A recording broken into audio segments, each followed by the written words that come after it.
Hello, my name is Cheryl Achterberg, Dean of the College of Education and Human Ecology, and I want to talk to you about poverty.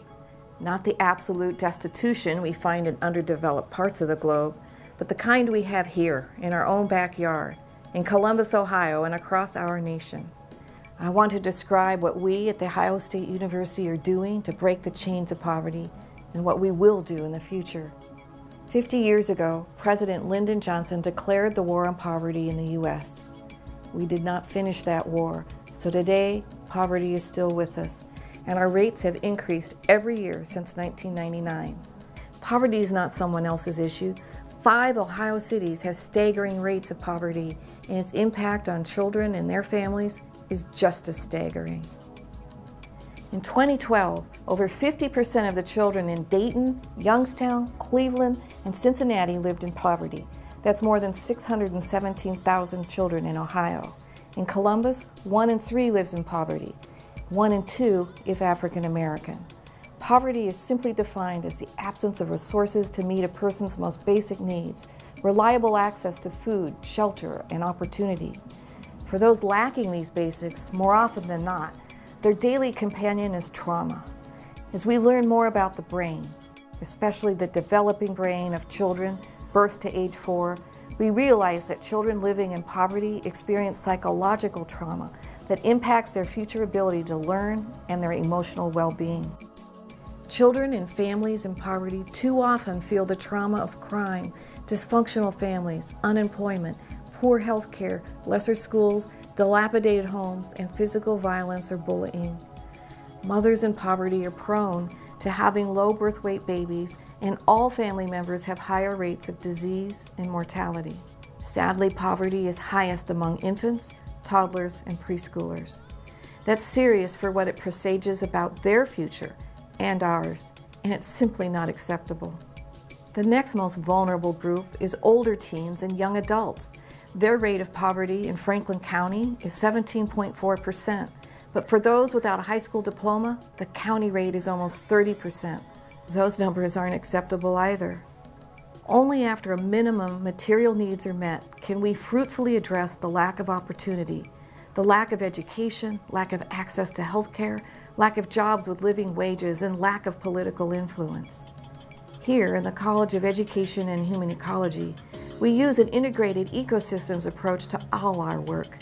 As described in my video, What is Human Ecology?, I discuss the ecosystems approach to supporting the growth and development of the whole person across the lifespan. Our college and its faculty are uniquely equipped to address 3 questions. What exacerbates poverty? What heals poverty? And most importantly, what prevents poverty?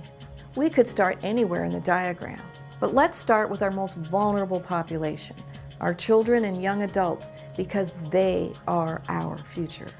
It's essential to highlight the importance of education here. If we focus on the college's early childhood education programs, you'll see we have numerous initiatives to support optimal education and services for low-income youngsters and their families. Our one-stop service at the Schoenbaum Family Center at Wyland Park provides a state-of-the-art preschool that puts children first. It is built on a research platform that informs our teaching practices for the 100+ enrolled children, as well as trains preschool providers and state and national policymakers. In early childhood, our goal is to instill healthy habits, grit, and flexibility. We couple these with academic skills to get young learners ready for kindergarten and school success. Our focus in the K-12 school system is to ensure that these same children receive the instruction they need to master the reading and computational skills needed to stay in school and succeed, from elementary through high school and beyond. For instance, Reading Recovery, developed by our own faculty members and led by Emily Rogers, Pat Scherer, and Leah McGee, is one of our interventions designed to bring failing first grade readers up to grade level. The program has helped more than 2 million readers nationally, and now the faculty members are focused on Columbus. It has an 80% success rate. As youth reach their teens, additional risks present themselves, especially in poor urban neighborhoods. Natasha Slesnik started Star House, the only research-based drop-in center for homeless youth in the U.S. More than 1,500 underage people live on the streets of Columbus each year. They're hungry, frightened, and see no safe future for themselves.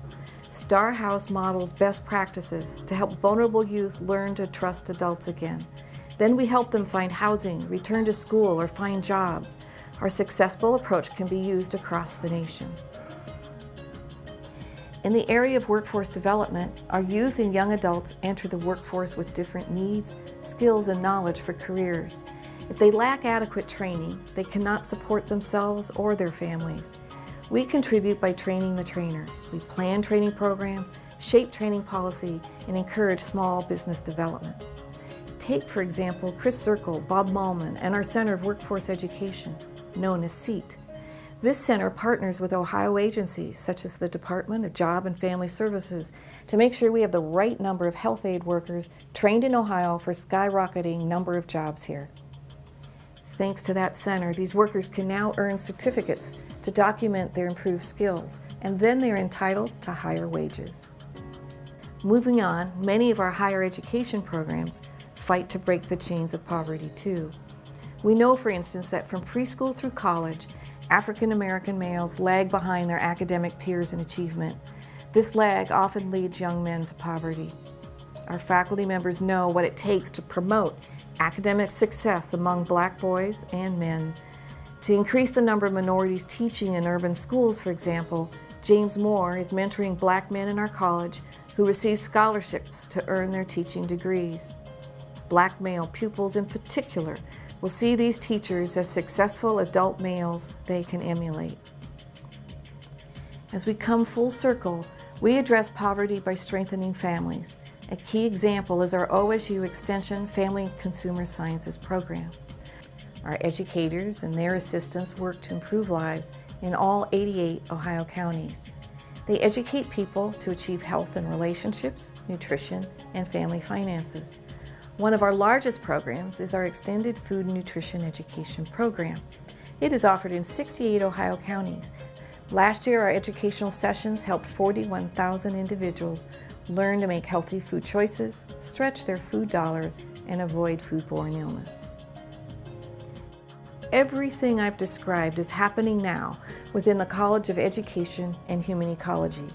Other groups at Ohio State have much to contribute too.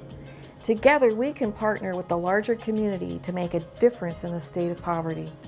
If anyone can make a difference in Columbus, Ohio State, with its deep vein of expertise, can. What if we work together, our faculty, our communities, and our city residents? We should all be headed for the same goal, to improve the collective good, to heal poverty, and ultimately to prevent it. For the sake of our children, our city, and ourselves, please join us in that work.